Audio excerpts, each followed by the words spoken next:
What's going on, guys? In this video I'm going to show you don't need a big backyard to grow fruit trees. So in this video I'm going to show you all the fruit trees I'm growing in containers. So this first tree that I'm growing in a container is an avocado.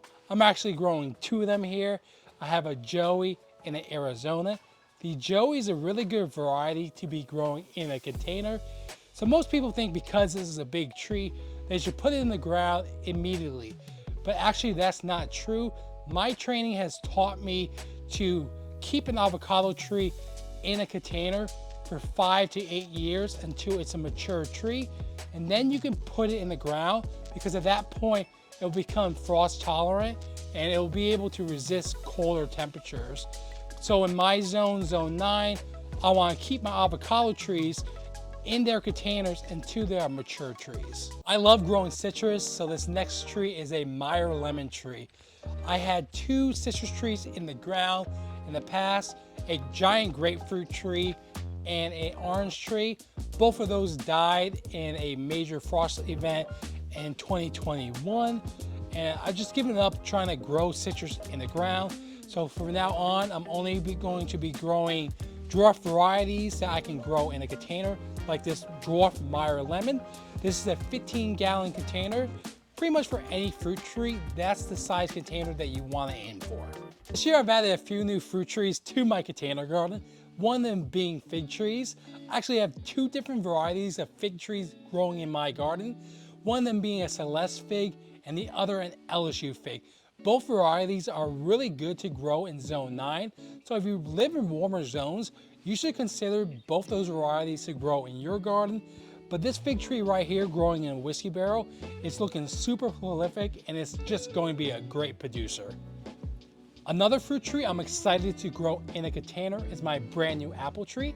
Now the cool thing about this tree is that it has 4 different varieties on it. So with apple trees, you need at least 2 different varieties so they can cross-pollinate. So typically, most of the time, you might have 2 different trees. But with this tree, since it has 4 different varieties on it, I can just have one tree and have each of these branches with these different grafts on it to cross-pollinate each other, and I'll still get fruit.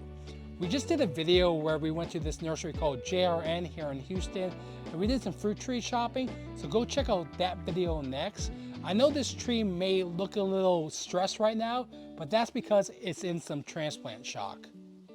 Millions of people around the world drink coffee, so why wouldn't you try to grow your own coffee tree? Especially when you can grow it in a container that gives you the freedom to move it around, especially when it gets cold outside. Because let's face it, this is a tropical plant and it needs protection from cold weather. But for me, gardening is about trying new things and seeing what you can get away with. One day I hope to produce my own coffee and drink a cup of coffee from beans that came from this tree. These aren't fruit trees, they are fruit growing in containers, so I think they're appropriate to show you in this video. They're just looking very healthy right now, and it's very difficult to grow blueberries in Texas because at least here in Houston, we don't have acidic soil, and blueberries, they need acidic soil or else they're simply just going to die. So I have a blueberry mix video where you can check out next.